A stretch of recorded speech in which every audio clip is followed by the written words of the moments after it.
Hello, നമസ്കാരം. മഴയ്ക്ക് കിട്ടി പ്രകൃതിയും മനുഷ്യരും കുറച്ച് ആശ്വാസം കൊള്ളുന്ന ഈ സമയത്ത് പോലും വേദനിക്കുന്ന ചില കുടുംബങ്ങൾ നമ്മുടെ ചുറ്റുമുണ്ട് കേട്ടോ. അതിലൊന്നാണ് ഇപ്പോൾ ഈ വീട്. ഇത് വന്നിട്ട് നമ്മുടെ അഗളി പഞ്ചായത്തിലെ 14-ാം വാർഡ് കാരയിലെ കക്കിമുക്ക് കുന്നത്ത് വീട്ടിലെ രുക്മണി മരുതൻ്റെ വീടാണ് കേട്ടോ. ഇത് 2015 TSP ഫണ്ട് അനുവദിച്ച് കിട്ടിയ വീടാണിത്. അപ്പോൾ ആ ഫണ്ട് തികയാതെ വരുമ്പോൾ വീട് പണി പൂർത്തീകരിക്കാൻ കഴിഞ്ഞിട്ടില്ല. അത് പാതി വഴിയിൽ അങ്ങനെ നിൽക്കുവാണ്. വാതിൽ, ജനൽ, അപ്പോൾ തറപണി, മെയിൻ വാർപ്പ് ഇതൊന്നും കഴിഞ്ഞിട്ടില്ല കേട്ടോ. തേപ്പും കഴിഞ്ഞിട്ടില്ല. അപ്പോൾ അതിന് പൈസ തികയാതെ ഫണ്ട് തികഞ്ഞിട്ടില്ല. അപ്പോൾ ഫണ്ട് തികഞ്ഞില്ല എന്ന് പറഞ്ഞിട്ട് അവർ അപേക്ഷകളും വെച്ചിട്ടുണ്ടായിരുന്നു. അപ്പോൾ താൽക്കാലികമായിട്ട് ഷീറ്റ് വാങ്ങിയിട്ട് മേലെ മൂടിയിരിക്കുവാണ്. കാരണം 4 പിള്ളേരുണ്ട്. അവരൊക്കെ ഉറങ്ങാനും വേറെ ഒരിടം ഇല്ലാത്തൊരു അവസ്ഥയിലാണ് അവരുള്ളത് തന്നെ. അപ്പോൾ ഈ ചെറിയൊരു ഷെഡ് ഉണ്ട്, അവിടെ പോലും സുരക്ഷിതമല്ല. അതുകൊണ്ട് തന്നെ പുതിയ വീട് പൂർത്തീകരിക്കാൻ കഴിഞ്ഞില്ലെങ്കിൽ പോലും ഷീറ്റ് വാങ്ങി മേലെ മൂടിയിട്ട് പിള്ളേരെ അവിടെ ഉറങ്ങാൻ വിട്ടിരുന്നു. പക്ഷെ അവിടെ സുരക്ഷിതമല്ലാത്തൊരു അവസ്ഥയിലേക്ക് മാറിയിരിക്കുവാണ്. കാരണം ഇതാണ് അവസ്ഥ. ഇവിടുത്തെ മണ്ണ് വന്നിട്ട് ഇങ്ങനെ പെട്ടെന്ന് ഇങ്ങനെ അലിഞ്ഞ് ഒരു ഉറപ്പില്ലാത്തൊരു മണ്ണാണ് കേട്ടോ. ഇത് മഴ പെയ്താൽ പോലും അതങ്ങനെ അപ്പോൾ തന്നെ ഇങ്ങനെ ഇടിഞ്ഞ് വരും. അപ്പോൾ ഇതിപ്പോൾ ഇടിഞ്ഞ് നിൽക്കുന്ന ഒരു അവസ്ഥയാണ് ഇപ്പോൾ വീടിൻ്റെ പിന്നാമ്പുറത്തുകൂടെ. ഇപ്പോൾ തന്നെ അല്ല, ഇപ്പോൾ ഈ 2-3 കൊല്ലമായിട്ട് വരെ അനുഭവിക്കുകയാണ് ഇതിപ്പോൾ മണ്ണിടിച്ചിൽ കൊണ്ട്. അപ്പോൾ പല ഗ്രാമസഭകളിലും ഈ വിഷയം പറഞ്ഞു അവർ അപേക്ഷ വെച്ചിട്ടുണ്ടായിരുന്നു, സൈഡ് കെട്ട് വേണമെന്ന് പറഞ്ഞുകൊണ്ട്. പക്ഷേ ആരും അവർ അപേക്ഷയ്ക്ക് ഒരു മറുപടി പോലും ഇതുവരെ കിട്ടിയിട്ടില്ല, ഒരു നടപടി എടുത്തിട്ടുമില്ല. അപ്പോൾ അങ്ങനെ ഒരു ഇതിലാണ് അവർ ദുരാവസ്ഥ അനുഭവിച്ചുകൊണ്ടിരിക്കുന്നത്.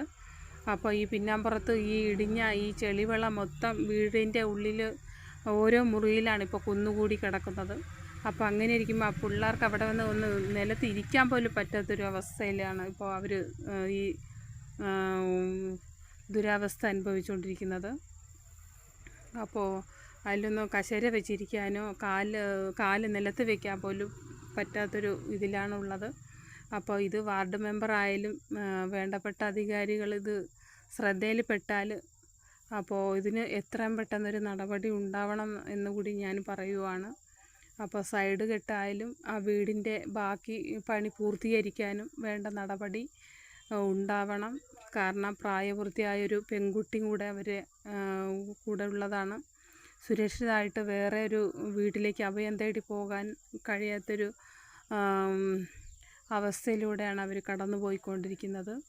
വല്ലപ്പോഴും കിട്ടുന്ന കൂലിപ്പണി വെച്ചിട്ട് വീട്ടിൽ ഭക്ഷണത്തിനായാലും മറ്റ് ചിലവുകൾക്ക് പോലും തികയാതെ വരുന്നവർ ഈ വീട് പണി എങ്ങനെ പൂർത്തീകരിക്കാനാ? അപ്പോൾ അതിനും വേറെ ഫണ്ടുകൾ കണ്ടെത്താൻ കഴിയാതെ കണ്ടോ, ഇതൊക്കെ നിലത്ത് അവിടെ ചെളിവെള്ളം വന്ന് നിറഞ്ഞിരിക്കുന്നൊരു അവസ്ഥയാണ് കേട്ടോ. ഇതിലൊക്കെ കട്ടിൽ വെച്ചിട്ടായാലും വന്ന് നിലത്ത് കാല് പോലും വയ്ക്കാൻ പറ്റാത്തൊരു അവസ്ഥയാണ് ഇവിടെ കണ്ടുവരുന്നത്. അവിടെ മണ്ണിടിച്ചിൽ വന്ന് അങ്ങനെ വീട്ടിനുള്ളിൽ അങ്ങനെ കയറി. ഇതാണ് അവർ താൽക്കാലികമായിട്ടിപ്പോൾ ഭക്ഷണം ഉണ്ടാക്കി ഉപയോഗിച്ച് വരുന്ന ഷെഡ്. ഇത് വലിയൊരു കാറ്റ് വന്നാൽ ഏത് നിമിഷം വേണമെങ്കിലും അത് നിലം പൊത്തി വീഴും. ആ ഒരു അവസ്ഥയിലാണ് അത് ഉള്ളത്. ഇപ്പോൾ പുറമേ നോക്കുമ്പോൾ നമുക്കിങ്ങനെ, പക്ഷേ അതിൻ്റെ അകം കണ്ടില്ലേ, അകം ഇങ്ങനെ പാള കൊണ്ട് മൂടിയും തുണി കൊണ്ട് മൂടിയും കണ്ടോ, ടാർപോളിൻ കൊണ്ട് മൂടിയിട്ടും കണ്ടോ. അതൊക്കെ ഇതിൽ വന്ന് തേളും പാമ്പും എലികളൊക്കെ ഇങ്ങനെ ചാഞ്ചാടി നടക്കുന്ന ഒരു സമയം കൂടി, കാലാവസ്ഥ കൂടിയാണ് ഇപ്പോൾ ഉള്ളത്. എപ്പോൾ വേണമെങ്കിലും എന്ത് അപകടം സംഭവിക്കാവുന്ന ഒരു ഘട്ടത്തിലൂടെയാണ് ഇവർ ഇപ്പോൾ ദുരിതം അനുഭവിച്ചുകൊണ്ടിരിക്കുന്നത്. ഇത് കണ്ടോ, ഇത് വീഴാറായി നിൽക്കുവാണ്.